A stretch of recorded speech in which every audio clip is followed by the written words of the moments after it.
美国的《纽约时报》啊，开始整版的揭露印度在武器印巴空战当中所说的谎话了。你看嘛，这个小弟说的谎话，老大都忍不住要来拆穿你了，你已经危及到老大的位置了。不管这场战争美国有没有在背后指使啊，现在其实已经有很多人怀疑，可能美国真的没有参与了，因为你看那个这个印度现在怼美国的这个方式，真的是不得不让大家去怀疑这件事情了。啊，即使是参与了，或者是没参与的话，那对美国来讲都是灾难性的呀。你想想看，美国收割全世界靠的是什么？先是靠贸易战、科技战、金融，最后是热战嘛，对吧？这个贸易、科技现在已经这个中国打不动了。那金融呢，它更不占优势了。金融它这个马上美债就要到期了，现在日债又开始崩了，对吧？所以它这个太难了，只能靠最后的热战了。对吧？你印度宣扬你胜利，我也就睁一眼闭一眼了。你别老是胜利还打掉了我的美国的战机，是吧？你这个两边不讨好啊。一方面来讲呢，全世界都觉得你输了，是我美国在背后指使你作战输了，美国全输。然后呢，以你的角度呢，美国也输了。你想正的也输，反的也输，你让美国怎么办啊？这纽约时，你看印度现在所有的做法，你只有把它定义为世界第一，你才能够理解它。因为只有世界第一，我敢跟全世界都开炮嘛，我一个好朋友都不要，对吧？我一个结盟的都不要，我一个站边的都不需要，我就极限施压，跟川普玩这个关税战一样。你只有这样子定义他，你说哦，他这样子的这个行为你可以理解。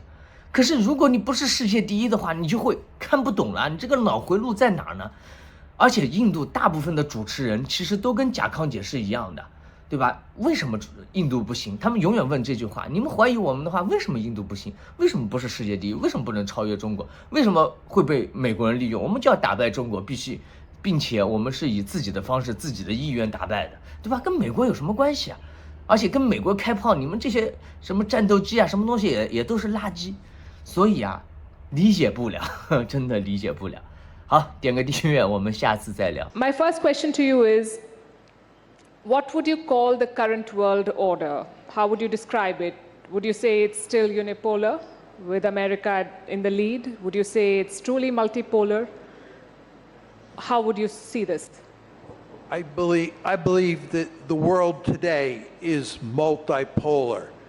Most of you in the audience came of age during the unipolar moment, which ran from roughly 1991, when the Soviet Union collapsed, up until about 2017.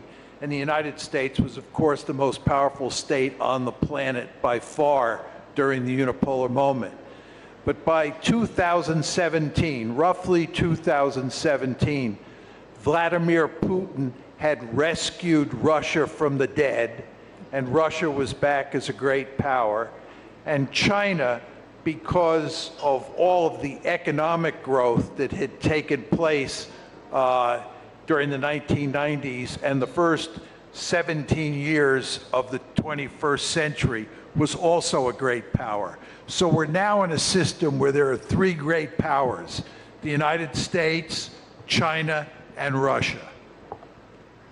What about India? Where do you see India standing in this? And do you see India then as a bridging power, trying to bridge different ideological camps, or is India just tilting things in the direction that's suited?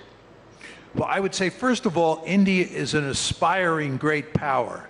The two building blocks of power in the international system are population size and wealth.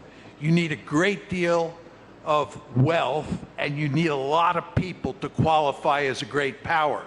The reason that China was not considered a great power until recently was because it didn't have the wealth. It certainly had the population size.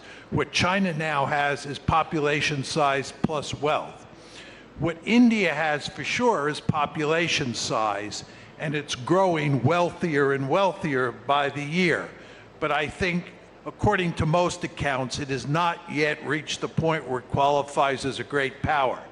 Nevertheless, there is no question that India is a major power, and it is, in a very important way, caught in between those three great powers, because India has all sorts of potential problems with China mainly revolving around the border between those two countries. India has very close relations with both Russia and the United States. And from the American point of view, that causes problems because the Americans don't want India to have good relations with Russia. But of course, from India's point of view, it makes good sense to have good relations with Russia. So relations between India and the United States have been somewhat testy.